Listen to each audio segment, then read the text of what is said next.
All right, saw this article from my inbuilt news feed thing. Jerusalem Post. Moms for Liberty chapter apologizes for quoting Hitler in its newsletter. Indiana chapter of Moms for Liberty, a group that has advocated for book bans in school districts across the country, apologized for quoting Adolf Hitler in a newsletter this week. The group's chapter in Hamilton County, North Indianapolis, released its first edition of its newsletter. The Parent Brigade on Wednesday, atop its masthead, was a quotation attributed to Adolf Hitler reading, "He alone who owns the youth gains the future." So I guess this Moms for Liberty thing, they're opposed to the whole LGBT stuff being pushed in schools.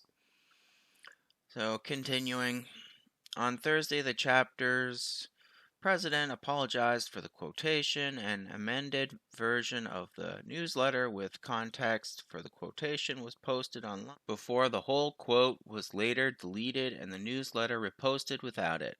"We condemn Adolf Hitler's actions and his dark place in human history," the group's chair, Peggy Page Miller, wrote in a statement posted to social media. "We should not have quoted him in our newsletter and express our deepest apologies about the Hitler quote used in the letter."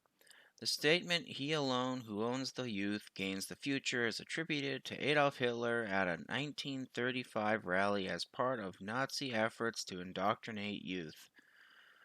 So these Moms for Liberty, or whatever they're called, they don't like the indoctrination that's going on in the school. That's my guess. So, I'm going to go out on a limb and say this. Is the Hitler quote accurate? Because Hitler's talking about brainwashing the youth to his ideology. So, it's accurate, right? It's a Hitler quote, but it's accurate. People are trying to indoctrinate the kids. Along with the quote, the board member Ivy Liu wrote, "Parents, get involved and fight like your children's lives depend on it, because it does." So if I were in their shoes, would I have apologized? No.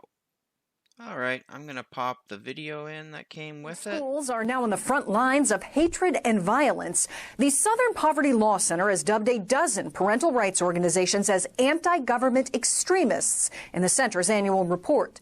Moms for Liberty is highlighted for harassing teachers and school officials, joining other organizations branded anti-LGBTQ, neo-Nazi, and anti-immigrant on the law center's hate map. We are letting it kind of roll off our back in a sense, because it's just ridiculous. When you look at the people listed at the top of the Southern Poverty Law Center's website, those that are considered in their hate group, it's members of the KKK. The SPLC touts its legal advocacy in the fight for civil rights, but has faced multiple defamation lawsuits for its hate labeling. The conservative nonprofit Family Research Council, a longtime target of the SPLC, has launched a petition calling to investigate the center for anti-conservative bias. Founded in Florida in 2021, Moms for Liberty now boasts more than 100,000 members and chapters in 40-plus states. So they're classified as a hate group, like the KKK, but I see a few black women in there. I guess it's a case of you're skin folk, but you're not kin folk, or however that saying goes. Activists have pushed to remove books and curriculum in school that they deem controversial or not age appropriate. So in this article here, it says that the Moms for Liberty members have been the driving force behind the removal of Jewish and Holocaust-themed books from schools, including a successful effort to remove a adaptation of Anne Frank's diary from a Florida school district. Oh, well, what's the subject material of these books? Are they very graphic in terms of violence, brutality? Don't know. For example, the Anne Frank diary. I've never read it, so I can't say for certain if it should be age restricted or not.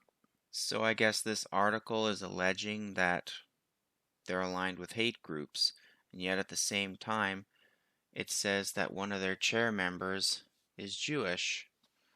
Okay, so was that Jewish person okay with them removing Anne Frank's diary? Don't know. Alright, back to the video. Some dealing with sexuality or gender issues. The nonprofit has emerged to be politically influential.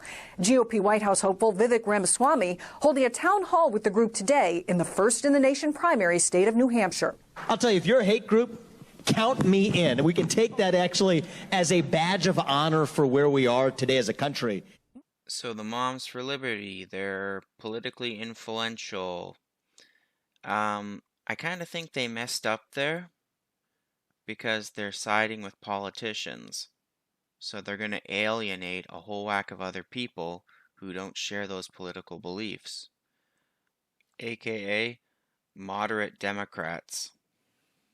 The other mistake they made would be siding with politicians. Politicians will ride them until they don't need them anymore, and then they'll discard them. Well, anyway, that's it for my thoughts on this Moms for Liberty stuff. Take care out there in Clown World.